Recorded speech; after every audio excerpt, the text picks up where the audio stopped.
Hello, Interior sports fans. Joe Cook here, filling in for Mike Fussell this Halloween. Let's see if you can keep up with the theme for tonight. Game one was a scary sight for the Alaska Nanook hockey team. They took on the Minnesota State Mavericks in their WCHA opener on Friday night. Someone may have screamed Bloody Mary 3 times in the mirror right before the game because the Mavs stunned the Nooks with 3 goals in the first period. UAF stopped the bleeding with a Marcus Bassar goal 24 seconds into the second period to get the Nooks on the board. 4 minutes later, Tyler Morley gets his second assist of the game as he feeds Peter Krieger for the score. 2-3 game with plenty of time, but time and opportunity ran out on UAF like a Saw movie. Bryce Gervais scores to close out the period for the Mavs. And the Mavericks, they go on to win 5-2. They lead the WCHA with a 3-0 record. Alaska only got 15 shots on goal in the loss. UAF will try to escape Mankato with the W tonight in Game 2. Up on Silent Hill, the Nanook swim team was anything but in the second day of their meet against Biola University. UAF swam well on Friday night. Jaws may have been in the water because the Nooks won 126-97 last night. Today, Alaska still had their sea legs. They led by 36 points after 10 events. Kate Matthews continues her tear, winning the 200 breaststroke in 2 minutes 15 seconds. She won 2 events on Friday. UAF also won the 400 freestyle relay, the final event of the day. The Nanook sweep the Eagles this weekend with a 119-83 victory. UAF improves to 3-1 in the PCSE conference. We go to the hardwood now for the first time this season. Friday night, the Nanook men's basketball team held their annual blue-gold game as fans got their first look at the new team. This squad will frighten opponents this year. Joe Slocum, in his return from a redshirt year, led all players with 15 points. All GNAC Hoopers Ashton Edwards and Almir Hadjisevich made their presence felt. The new guys made some plays as well. Transfer Javante Williams hits from downtown on the Slocum feed, and Neil Chavez, he feeds Isaac Ladinez with a bucket. Up there, nice no look, and Kyle Carlson, a Lathrop product. He also hit a corner tray. Blue and gold both won a half of hoops at the Patty Center. Alaska will open their season with a pair of exhibitions against Division I Nevada and BYU next weekend. The Fairbanks Ice Dogs got into the Halloween spirit on Friday night. They sported some nefarious, spine-tingling jerseys for their series against the Johnstown Tomahawks. Like those jerseys there. After a ghoulish first period that went scoreless, the Ice Dogs chopped up the Tomahawks. At the 13-minute mark of the second period, Caden Cahill finishes off a beautiful pass from Adam Clavin, which starts a big night for the Ice Dogs. Fairbanks scores 4 goals in the second period, and they led 4-1 going into the third. The Ice Dogs, they came back for more like leftover Halloween candy. They tack on another 4 goals in the third.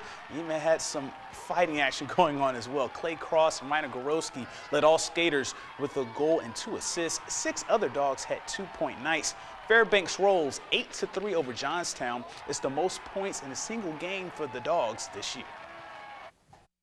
They were clogging up the zone, and we just tried to get the pucks down deep and work it to the net and create some cycles, and we finally started getting that going in second and the third. They're going to try to be just as physical, if not more physical, and try to intimidate us, but we have to just play well, play within our systems, and get it done at the Dipper. Now to the high school hockey scene. Yep, that's right. The 2015-2016 season kicked off today at the Big Dipper. Interior teams had their hockey jamboree this afternoon. Lathrop, Hutchinson, Monroe Delta, and Tri-Valley were the jamboree teams. The Monroe Rams, the 3A state runner-ups, are led by new head coach Sean Lundgren. They won their 18-minute mini game in dramatic fashion. Down 2 men, they scored a short-handed goal with 4 seconds left to win 2-1 over Delta. How about that? Jason Witt is the new head coach for the Hutchinson hockey program, and they fell in a close scrimmage to Lathrop 1-0 with that goal there. The regular season gets started next week. Friday night was the first night of the Region 6 Swim and Dive Championships. North Pole is the host this year, and the kids jumped into the Westcott pool for competition. West Valley's Tristan O'Donohue cruised in the 100 backstroke heat. O'Donohue was the fastest in the state in the backstroke, and he posted a time of 54 seconds. North Pole's Josh Handelin tried to stay with Lathrop's Alex Suleiman in the 500 freestyle, but Suleiman would pull away for the victory in 5 minutes 5 seconds. West Valley's Angie Randall won the girls' 500 freestyle in 6 minutes 2 seconds. The pack lead with 40 finalists. The region finals are tonight in North Pole. The West Valley Wolfpack put a nail in the coffin of their volleyball season, but it's a good thing. Friday night, North Pole and the Pack met for the regular season finale. The Patriots wanted this matchup more than Freddy Krueger wants you to fall asleep. This felt like a playoff match. It was high energy throughout. Stella Knox was the catalyst for the Wolfpack, helping keep the Pats at bay with a game-high 12 kills. Brooke Fisher had 8 kills for the Patriots. But West Valley, they don't fall asleep at the wheel. They win 25-21, 25-20, 28-26, and finish the regular season with a perfect 14-0 record. Allison also won on Friday night, beating Galena in 5 sets. The Wolfpack hosts the regional tournament next weekend. Being that I'm from Virginia, I had to get in this last story, and it's from the World Series. Game 3 in New York at Citi Field. New York Mets captain David Wright sends an 0-1 pitch out of the park. His 2-run shot put the Mets up 2-1 in the first inning. He's from Chesapeake, Virginia, right next door to my hometown of Portsmouth. Wright finished with 4 RBIs and a testy Game 3.